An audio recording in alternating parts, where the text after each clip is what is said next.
नमस्कार दोस्तों। हर हर महादेव। आप सबके सादर प्रणाम करत बाटी। बड़े दिन के बाद हमहू दीदी मिली बाटी और बहुत ही झक्कास गीत लेके आई हैं। सोहर उठान है, सोहर की उतारा। पहले के ज़माना के इनके दादी के गीत है। दादी गावत रहने मेरे याद हो गया है। अब उन्होंने सागर को गागर में भर दिया है कैसे कि तो बिहारी जी भरे थे, इंटर में पढ़े थे हम, या तो दादी ने भरा इस गीत के माध्यम से। तो सुनाई ला, लेकिन अच्छा लगे तो कमेंट करिए, नहीं तो सुन लिया जरूर। बड़ी चटपटेदार गीत है। कैसे है? हे सखी का सखी एक दियली मैं तेल मंगायो, अपने मैं मुड़े दाब्यो, सैया के जुलुफिया दाब्यो, सैया के जुलुफिया दाब्यो।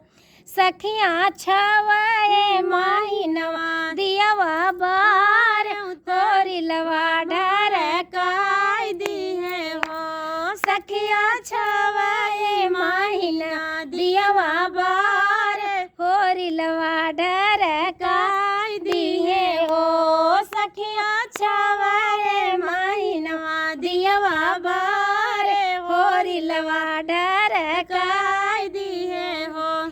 ओन बह गए कौन बह गए, कोठीला पिहान बह गए, खिड़की दरवाजा बह गए हो। बहनी बही गए लखनिया के गाल, डूबे से सैया बच गए हो। बहनी बही गए लखनिया के गाल, डूबे से सैया बच गए हो। ओ बहनी बही गई दो पाटी गाँव में, डूबे से मिश्रा बच गए हो।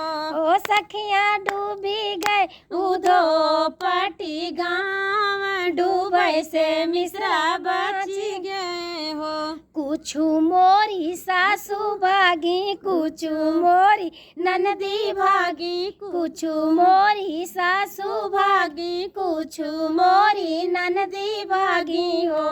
सखिया कुछु मोरे टिकुली के भागत, डूबे से सैया बच गए हो। सखिया कुछु मोरे ललिया के भाग, डूबे से सैया बच गए हो। सखिया कुछु मोरे कजरा के भाग, डूबे से सैया बच गए हो।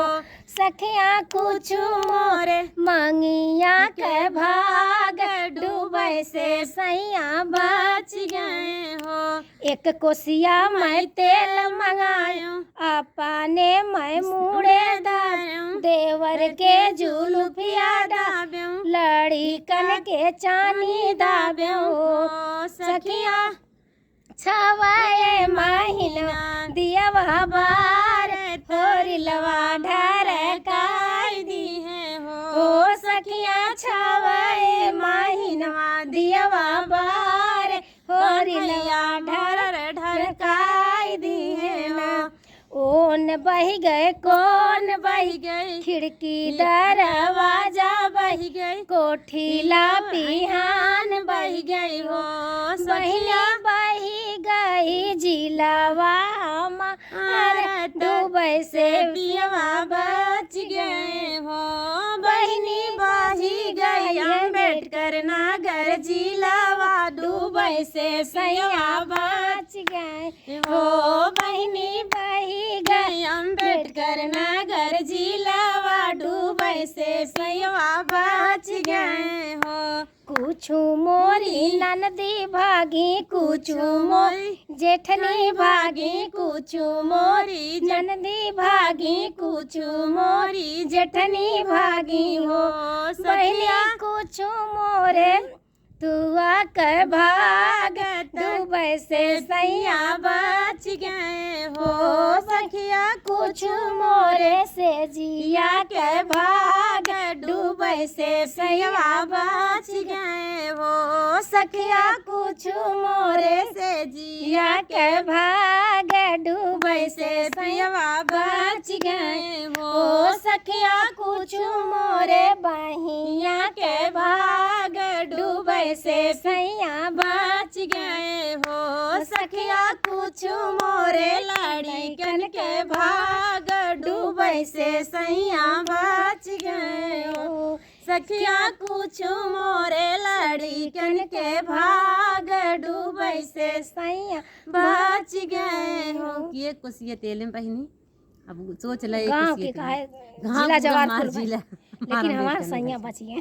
सैया हमार बच गए बहनी।